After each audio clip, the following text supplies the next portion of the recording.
Without knowledge, one cannot possibly be a critical thinker. The more one knows, the better one can think. Therefore, I've decided to do a special series with the assistance of the sources provided by the core knowledge curriculum. More information about this fantastic resource will be provided in the link to the video. So here goes. Chapter 1, Ancient Greece and Rome.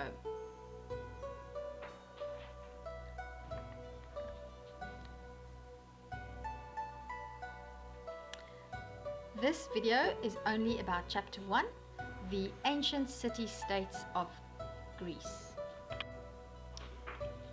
Chapter 1, the ancient Greek city-states. A great civilization.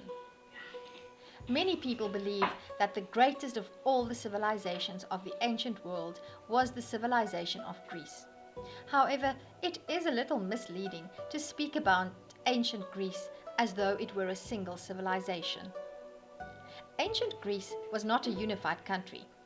It was a collection of independent city-states.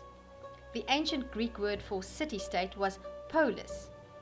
A typical polis would have included a town or small city and the farmlands surrounding it.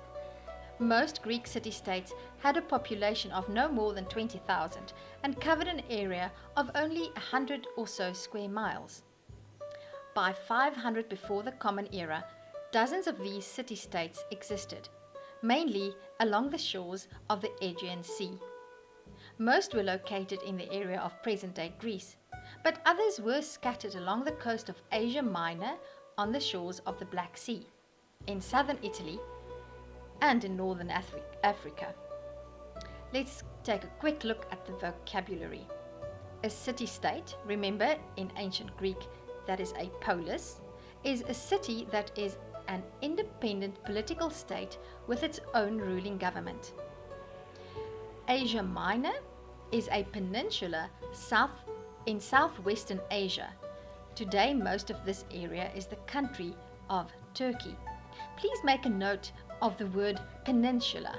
We will get back to that. That is quite an important geographical term.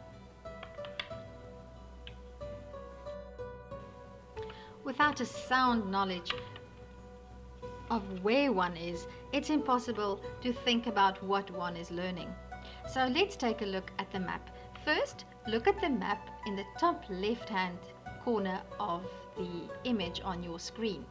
So if you're in South Africa, where I'm from, then we are right at the bottom of Africa. So we go directly north. On that small map, you will see there's a red rectangle. So now look on the center of your screen and you will see a square that has Athens, Pelopon and Sparta in it. Those are the areas of the ancient Greek city-states, as well as the northern tip of Africa and then the part to the right, Asia Minor, as well as in Italy, or where Italy is today rather. So if you look at the largest square on the left bottom of your screen, you will see that we have a blown up area of the area around Athens, Pelopon and Sparta. So you might recognize some of those names. Sparta, the great Spartan fighters. Then Corinth, Piraeus, and so forth. So now we can continue to learn about the ancient Greek states because we know where they are located on the map of the world. The Greek city-states had a number of things in common. First, the people of the city-states all spoke Greek, though dialects varied from city-state to city-state. A dialect is a regional variety of a language. The Greeks referred to non-Greek speakers as barbarians. The word comes from another Greek word, barbaros, meaning to babble. When these people spoke, the Greeks could only hear meaningless syllables that sounded to them like bar, bar, bar. The Greek city-states were also unified by religion. The citizens of the various city-states worshipped the same set of Greek gods. Zeus, or Zeus, was the chief god, but he shared power with other gods, including his wife Hera, the sun god Apollo, the sea god Poseidon, and the love goddess Aphrodite. The Greeks believed that these gods lived on Mount Olympus, but came down from time to time to influence human affairs. They told marvelous stories, or myths, about the adventures and misadventures of their gods. They built temples to honor their gods. Greek city-states also came together for athletic competitions, like the Olympic Games, which you will read about in chapter 4. But each Greek city-state was also unique. Each had its own traditions, legends, and local heroes. Almost all city-states worshipped a handful of local gods along with the central gods.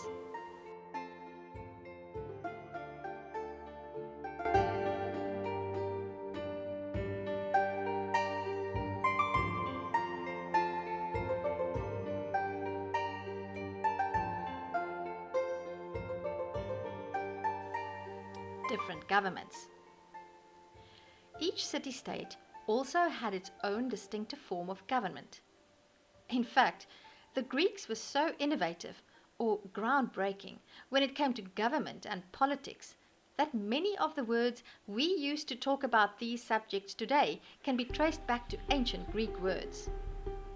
Our words politics and police officer are both derived from the word polis. Remember, that means city.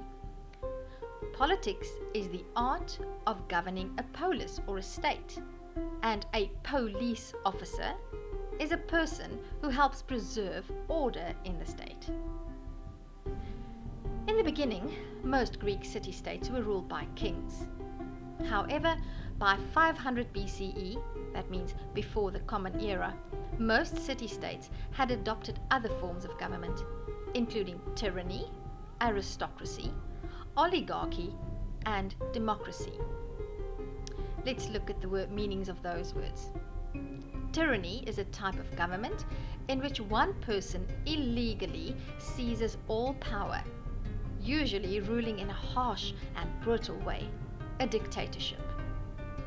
Aristocracy, the upper or noble class, whose members' status is usually inherited. Oligarchy, a government controlled by a small group of people made up of aristocratic and wealthy non-aristocratic families. And finally, democracy. In ancient Greece, a form of government in which the male citizens held ruling power and made decisions. In modern times, a form of government in which citizens choose the leaders by vote. Tyranny was a system in which one man was the dictator, someone who held all the power. For Greeks, tyranny was different from monarchy. A monarch is a government led by a king or a queen. Tyrants seized power illegally, whereas kings inherited the throne legally. Some tyrants were popular because they opposed the rich and helped the poor. However, few Greeks wanted to live under tyrants all the time. Aristocracy was a system in which a few noble or upper-class families held power. The word aristocracy actually means rule of the best. Sometimes these best families shared power with an assembly made up of citizens, but not always. An assembly is a group of people. In ancient Greece, the assembly made laws. An oligarchy was similar to aristocracy. Again, the power was held by only a few people. In fact, oligarchy means rule of the few. But in this case, the few were not only noble families, but also wealthy men. Often oligarchies were comprised of aristocratic and wealthy non-aristocratic families. Finally, there was democracy. In a democracy, power was shared by a large number of male citizens. Citizens took part in debates, decided government policy, and elected officials. The Greeks seem to have been the first people to experiment with this kind of government. The experiment eventually caught on, and democracy became the pattern of government in a number of Greek city-states. Lack of unity. The Greeks were proud of their independence and individuality of their city-states. They thought it was better to live under local government than under the power of a king who lived far away. However, there were also disadvantages to the city-state model. The Greek city-states were frequently getting into disagreements and wars. This lack of unity made it easier for foreign countries to invade Greece. In times of crisis, the city-states might join together to fight a common enemy, but this was the exception, not the rule. In general, the alliances among city-states tended to be short-lived, while the rivalries among them tended to be long-lasting. One of the greatest rivalries was between Athens and Sparta, two of the largest and most powerful city-states. In the next 2 chapters, you will read about these 2 city-states and the differences between them.